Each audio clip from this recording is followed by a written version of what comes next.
अपदामपहर्तारं दातारं सर्वसम्पदां लोकाभिरामं श्रीरामं भूयो भूयो नमाम्यहम्।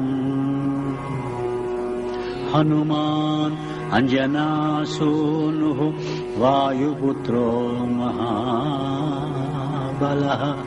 रामेष्टः फल्गुणसखः पिङ्गाक्षो अमितविक्रमः उदधिक्रमणस्यैव सीताशोकविनाशकः लक्ष्मणप्राणदाता च दशग्रीवस्य दर्पः 12 नामानि कपीन्द्रस्य महात्मनः।